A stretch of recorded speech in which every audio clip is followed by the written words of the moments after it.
Hello student, कैसे हैं आप? आई होप आप अच्छे होंगे। मैं Ajay Kushwaha sir mathematics study centre में आपका स्वागत करता हूं। आज मैं क्लास 10th का एक नया वीडियो लेकर आया हूं, जिसमें मैं चैप्टर 4 क्वाड्रेटिक इक्वेशन शुरू करने जा रहा हूं। क्वाड्रेटिक इक्वेशन, इसमें हमें क्वाड्रेटिक इक्वेशन का डेफिनेशन, क्वाड्रेटिक इक्वेशन को सॉल्व करने के method, nature of roots and discriminant of quadratic equation के बारे में डिस्कस करेंगे। तो सबसे पहले हम जानेंगे कि क्वाड्रेटिक इक्वेशन होता क्या है या क्वाड्रेटिक इक्वेशन का डेफिनेशन क्या होता है, उसको देखा जाए। तो क्वाड्रेटिक इक्वेशन का मैं डेफिनेशन नोट कर रहा हूँ। An equation of the form ax square plus bx plus c is equal to 0, where a, b and c are constant.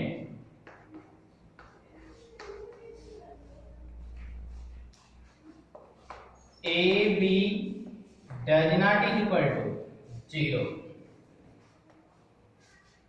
is called quadratic equation.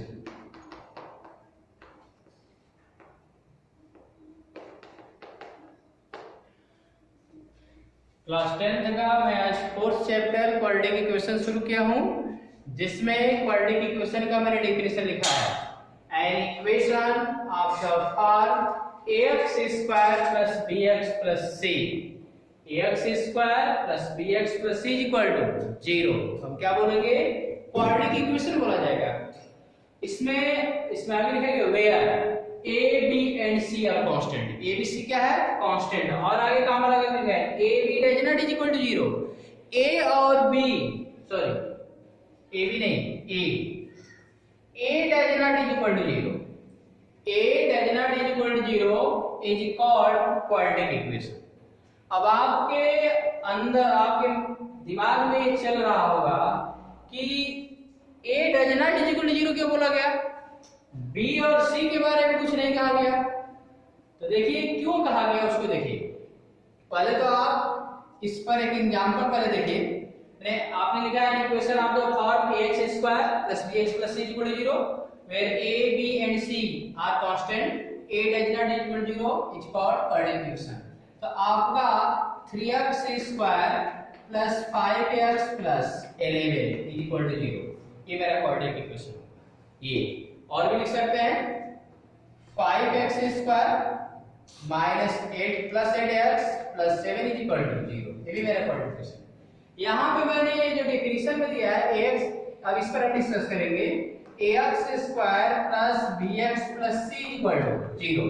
इसमें a b c मेरा क्या है? Constant. मैंने आगे लिखा a does not is equal to 0।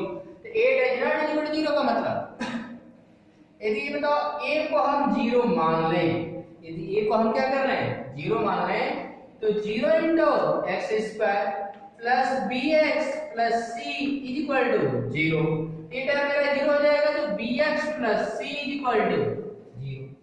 तो bx plus c is equal to 0, इस equation को क्या बोलते हैं? लीनियर इक्वेशन इन, तो इसको हम क्या बोलेंगे? Linear equation. इसको क्वाड्रेटिक इक्वेशन बोला जाता है, इसको लीनियर इक्वेशन बोला जाएगा। Linear equation in one variable. ये मेरा क्वाड्रेटिक इक्वेशन है, quadratic equation in one variable है, लेकिन यहाँ पे डिग्री क्या है? 2। यहाँ पे डिग्री, क्वाड्रेटिक का मतलब उस इक्वेशन की डिग्री 2 होनी चाहिए, लेकिन आ क्या रहा है? 1। इसलिए b और c मेरे 0 हो सकते हैं, लेकिन x स्क्वायर का कोएफिशिएंट 0 नहीं हो सकता, इसीलिए बोला गया a does not is equal to 0। तो कोई भी क्वाड्रेटिक इक्वेशन, यानी कोई भी मेरा क्वाड्रेटिक इक्वेशन यदि लिखा गया है, तो ये ax square plus bx plus यदि इस फॉर्म में है, यानी कोई भी इक्वेशन लिखा गया है और इस फॉर्म में एग्जिस्ट कर रहा है, तो क्वाड्रेटिक होगा। यदि इस फॉर्म में नहीं करे तो क्वाड्रेटिक नहीं होगा। तो पहली एक्सरसाइज जो है, आप पहली एक्सरसाइज का जो पहला क्वेश्चन है उसमें यही पूछा गया है कि दिए गए जो मेरे इक्वेशन है वो क्वाड्रेटिक है कि नहीं। एक्सरसाइज 4.1 का फर्स्ट क्वेश्चन है, check whether the following are equation are quadratic equation. Check whether the following quadratic equation. इसमें पहला क्वेश्चन है x plus 1 का power 2 is equal to 2 into x minus 3। ये आपको बताना है कि क्वाड्रेटिक है कि नहीं। तो आप क्या करोगे, क्वाड्रेटिक इक्वेशन का स्टैंडर्ड फॉर्म क्या होता है, ax square plus bx plus c equal to 0। तो आप पहले इसको सॉल्व करो और उस फॉर्म में लाने का प्रयास करो। यदि इस फॉर्म में आ गया तो क्वाड्रेटिक है, अन्यथा नहीं है। तो इसका एक्सपेंशन करेंगे तो x square plus 2x plus 1, इधर आप 2 से मल्टीप्लाई करेंगे 2x माइनस 6, 2x से 2x क्या होगा, कैंसिल। तो x स्क्वायर इसको इधर ला दीजिए, तो इसको इधर लाएंगे तो माइनस 7 इज इक्वल टू 0। इसको आप लिख सकते हैं x square plus 0 into X minus 7 is equal to 0। क्योंकि यहाँ पे इस टर्म में x नहीं आ रहा है, x ना आने का मतलब कि उसका कोएफिशिएंट क्या है, 0। तो x square plus 0 into X minus 7 is equal to 0 इस फॉर्म से टैली कर रहा है। तो इस फॉर्म से टैली कर रहा है, इसका मतलब एक क्वाड्रेटिक इक्वेशन है। और भी आप देख सकते हैं,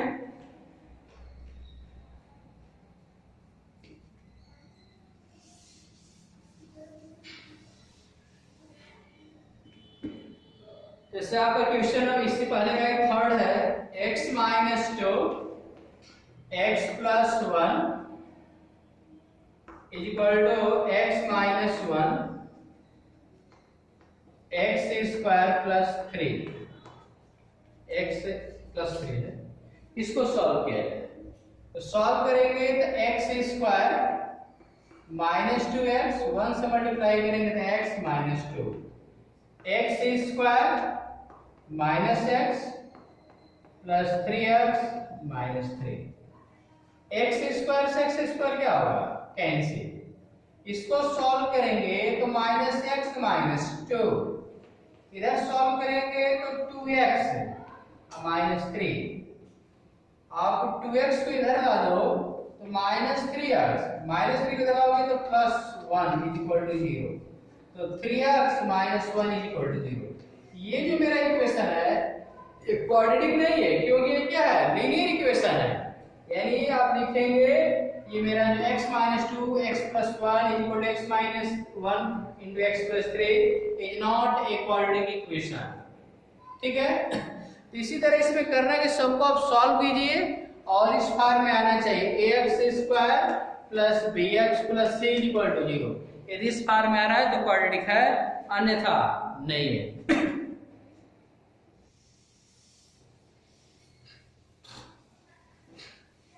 इसके बाद हम डिस्कस करेंगे क्वेश्चन नंबर 2 पे। क्वेश्चन नंबर 2, क्वेश्चन नंबर 2 है represent the following situation in the form of quadratic equation. अब आपका क्वेश्चन नंबर 2 में 4 क्वेश्चन दिए गए। ये वर्ड प्रॉब्लम है, इसको पढ़ने के बाद इसको रीड कीजिए और रीड करने के बाद आपको क्वाड्रेटिक इक्वेशन बनाना है। फर्स्ट क्वेश्चन है, the area of rectangular plot is 528 meter square. The length of the plot is 1 more than twice its breadth। We need to find the length and breadth of plot। तो आपको length और breath बताना है। तो मैं यहाँ पे length और ब्रेथ नहीं बताऊंगा, यहाँ पे मैं आपको केवल क्वाड्रेटिक इक्वेशन बनाकर दिखाऊंगा। कैसे सॉल्व करेंगे, मेथड ऑफ क्वाड्रेटिक इक्वेशन जब मैं शुरू करूंगा तो उसमें मैं आपको बताऊंगा। यहाँ पे कह रहा है द एरिया पे रेक्टेंगुलर, एरिया ऑफ रेक्टेंगुलर पर यहाँ पे लिखेंगे पहले area of rectangular plot is equal to 528 meter square. आगे आपको कह रहा है कि length of the plot is one more than twice its breadth. इस रेक्टेंगुलर प्लॉट का जो लेंथ है रेक्टेंगुलर प्लॉट के ब्रेथ के 2 टाइम्स से 1 अधिक है। तो आप क्या लिखेंगे? आप लिखेंगे let the breadth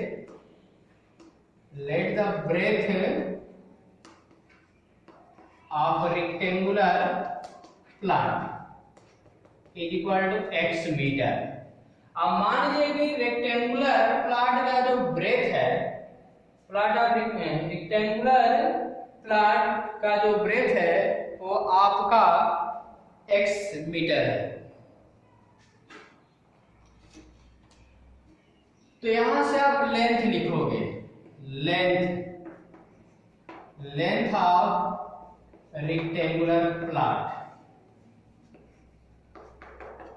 तो रेक्टेंगुलर प्लॉट का लेंथ कितना हो जाएगा? ब्रेथ का 2 टाइम्स से 1 मीटर अधिक है, यानी आप क्या लिखोगे 2x + 1 ये मीटर हो। ब्रेथ का 2 टाइम्स से 1 अधिक है तो 2 गुना किया और 1 ऐड कर दिया।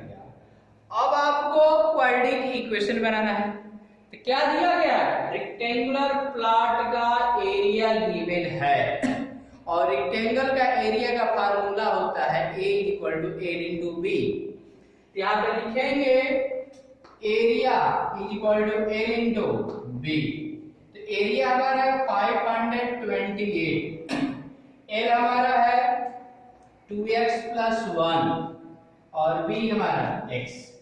यहाँ से क्या लिखोगे 528 = 2x² + x। इसको आप सॉल्व करोगे, इसको उधर लेकर चले जाओ।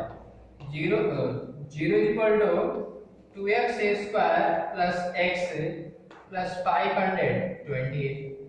इसको लिख सकते हैं 2x² + x + 528 = 0।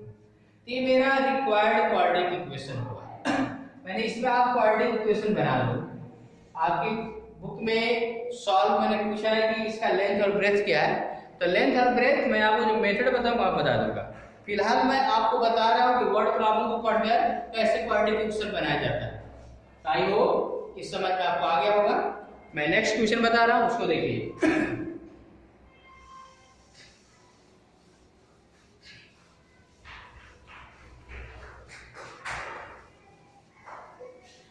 इसी का आप सेकंड देखेंगे।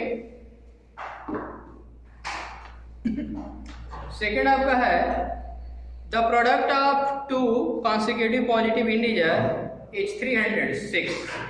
We need to find integer.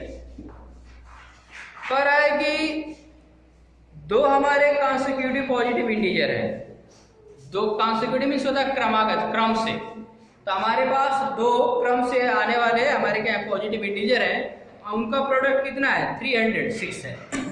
तो इसमें कह रहा है कि we need to find the integer. इसमें इंटीजर को भी पूछा है, लेकिन यहाँ पर मैं आपको उसको इंटीजर नहीं फाइंड करूंगा, मैं केवल आप बताऊंगा कैसे क्वाड्रेटिक इक्वेशन बनना है। तो यहाँ पे आप क्या करेंगे, 2 हमारे पास पॉजिटिव इंटीजर है, यहाँ क्या करें let the first positive integer. तो फर्स्ट पॉजिटिव इंटीजर x मान लीजिए, तो सेकेंड पॉजिटिव इंटीजर क्या होगा? Second positive integer x + 1। तो क्रमागत की बात, कॉन्सेक्यूटिव इंटीजर की बात किया है। तो जैसे मेरा मान लीजिए कि पॉजिटिव इंटीजर 6 है, तो 6 का क्रमागत यानी अगला जो हमारा इंटीजर होगा 7 है, वो ऐड कर देंगे। तो मेरा पहला फर्स्ट पॉजिटिव इंटीजर x है, तो second positive integer consecutive positive integer की बात हो रही है। लेट द फर्स्ट है, यहां पे लिख लीजिएगा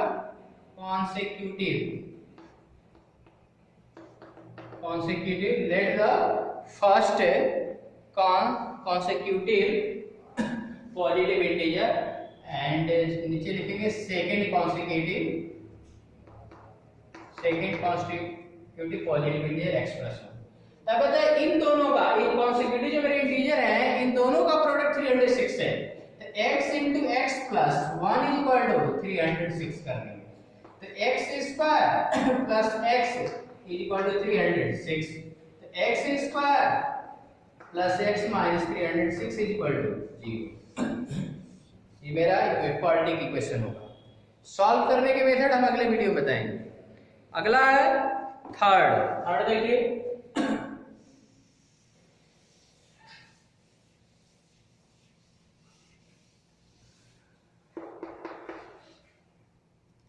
थर्ड आपका है Rohan's mother age 26 year older than him, the product of their age 3 years from now will be 36.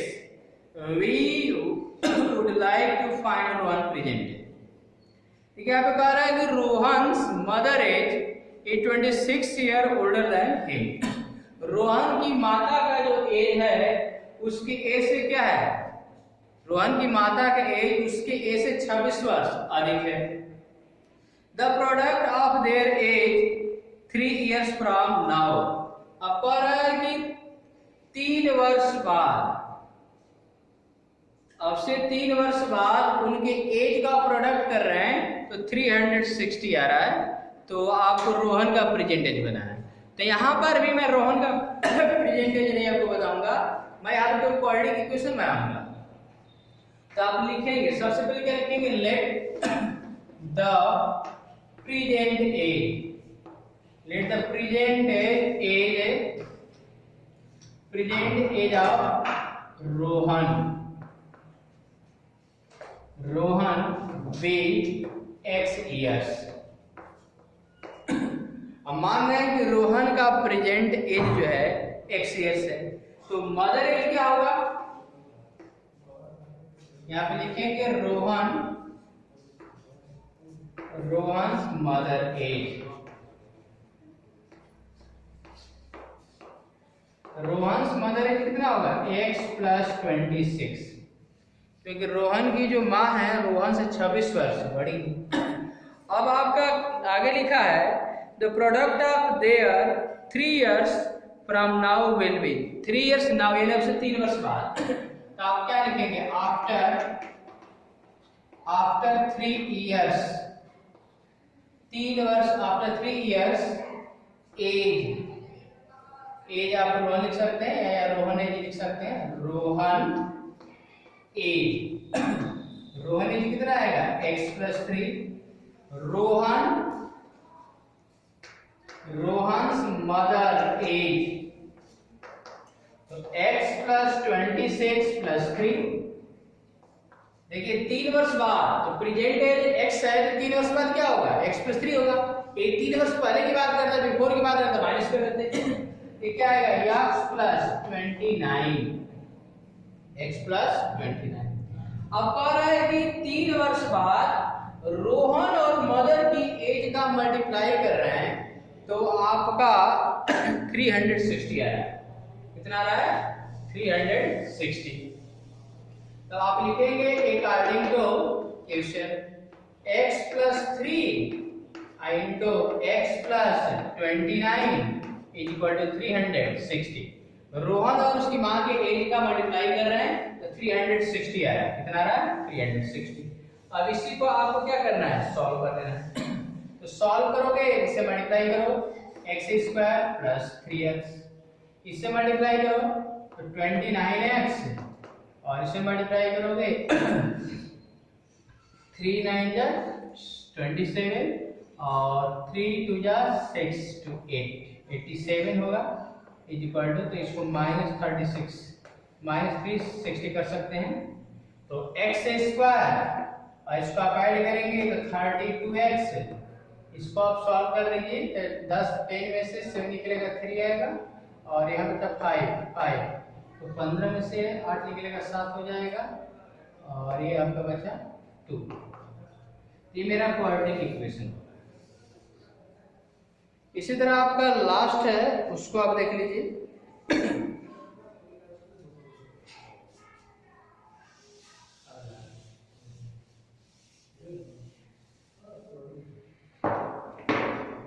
इसी का फोर्थ देखिए, A train travels a distance of 480 km at a uniform speed. If the speed had been 80 km/h less, then it would have taken 3 hours more to cover the same distance. We need to find the speed of train. तो यहाँ पर भी मैं train की speed को नहीं बताऊंगा, मैं केवल यहाँ पे क्वाड्रेटिक इक्वेशन बनाने जा रहा हूँ। नेक्स्ट वीडियो में मेथड ऑफ क्वाड्रेटिक इक्वेशन की जब हम बात करेंगे तो वहां पे जो मेरे इक्वेशन बने रहेंगे उस मेथड बताऊँ, वहां से आप सॉल्व कीजिएगा। तो यहाँ पे कह रहा है कि ट्रेन है जो यूनिफॉर्म स्पीड से चल रही है, जो 880 किलोमीटर टोटल हमारा डिस्टेंस दिया गया, टोटल डिस्टेंस है 480 किलोमीटर, और वो कह रहा है कि यदि वह अपनी स्पीड को 8 km/h कम कर ले तो 480 किलोमीटर डिस्टेंस को कवर करने में जो टाइम लग रहा है उससे 3 घंटे अधिक समय लग रहा है। तो आपको इस कंडीशन में पहले क्वाड्रेटिक इक्वेशन बनाना है। तो सबसे पहले क्या करेंगे, आप मान लेंगे कि ट्रेन की जो यूनिफॉर्म स्पीड है उसको आप x मान लो। आप लिखेंगे let the uniform speed, let uniform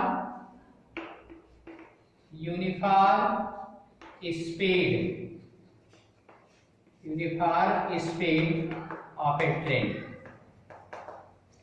let uniform speed of a train is equal to x km/h consider कर सकते हैं। डिस्टेंस हमारा है, टोटल डिस्टेंस जो आया है 480 किलोमीटर ये गिवन है, 480 किलोमीटर गिवन है। तो ये बताओ ट्रेन जो है यूनिफॉर्म स्पीड x km/h की स्पीड से चल रही है और टोटल डिस्टेंस है 480 किलोमीटर। तो 480 किलोमीटर डिस्टेंस को कवर करने में टाइम लगेगा। इस स्पीड से जब चलेगी, इस स्पीड से ट्रेन चलेगी, ये मेरा डिस्टेंस है, तो टाइम कुछ लगेगा कि नहीं लगेगा। यहाँ से आप टाइम फाइंड करोगे। टाइम इक्वल टू क्या होता है, distance upon speed, distance upon speed. तो टाइम को t1 से डिनोट कर सकते हैं। डिस्टेंस मेरा 480 अपॉन x है।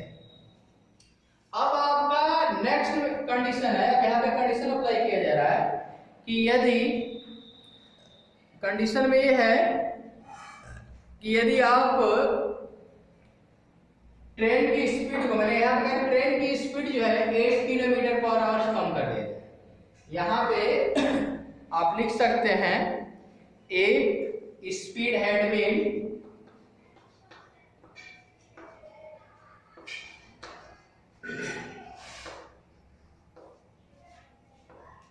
had been 8 kilometer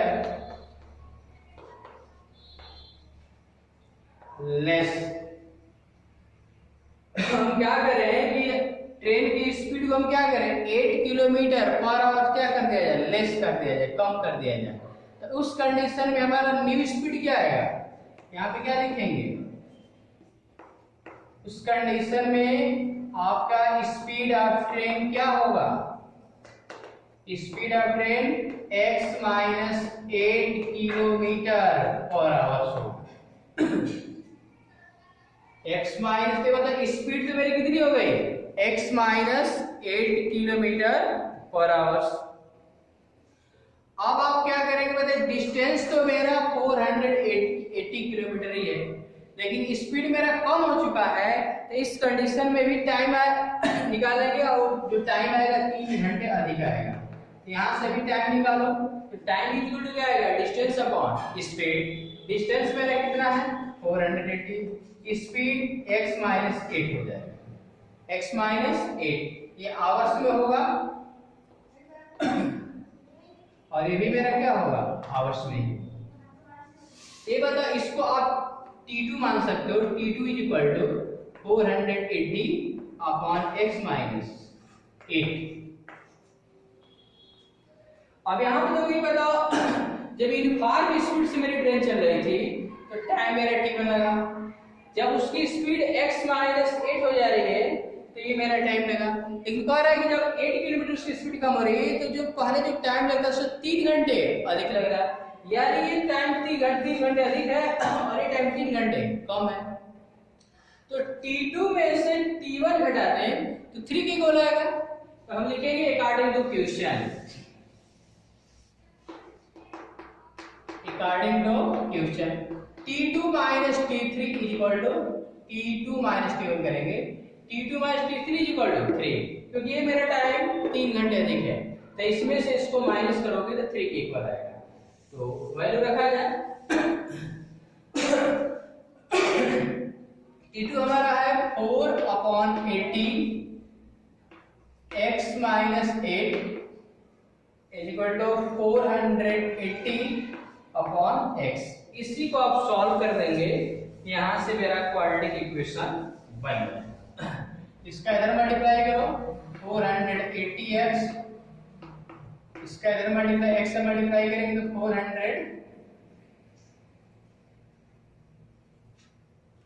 480, सॉरी ये माइनस है, 480 upon x minus 8 minus 480 upon x equal to 3 है।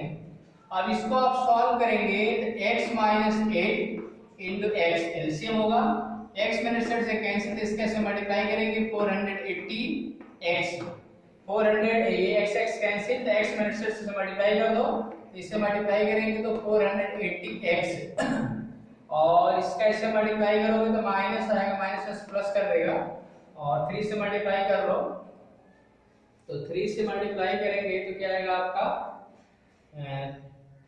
8 से मल्टीप्लाई करना, 0 8 8 जा 64, 8 4 जा 32, 32 में आप 6 ऐड करेंगे तो 3 8 आएगा इक्वल 3। ये आपका ये इससे कैंसिल हो जाएगा, तो 3840 अपॉन इसका मल्टीप्लाई करो x स्क्वायर minus 8x is equal to 3840, इधर मल्टीप्लाई करेंगे तो 3x स्क्वायर माइनस 24x, इसको सॉल्व करेंगे तो क्या आएगा 3x square minus 24x minus 3840 is equal to 0। ये मेरा रिक्वायर्ड क्वाड्रेटिक इक्वेशन होगा। इस इक्वेशन को भी मैं सॉल्व नहीं करूंगा, मैंने फर्स्ट एक्सरसाइज में आपको क्या करना है, पहले क्वेश्चन में क्वाड्रेटिक इक्वेशन को पहचानना है कि क्वाड्रेटिक इक्वेशन है कि नहीं, सेकंड क्वेश्चन में क्वाड्रेटिक इक्वेशन बनाना है, अगली एक्सरसाइज में मैं आपको बताऊंगा क्वाड्रेटिक इक्वेशन को कैसे सॉल्व किया जाएगा। तो मैं अपना लेक्चर यहीं पे एंड कर रहा हूं, मैं नेक्स्ट वीडियो में आपको मैं बताऊंगा method of a quadratic, solve the quadratic equation की मेथड मैंने कितने होते उसी पे डिस्कस करेंगे, ठीक है।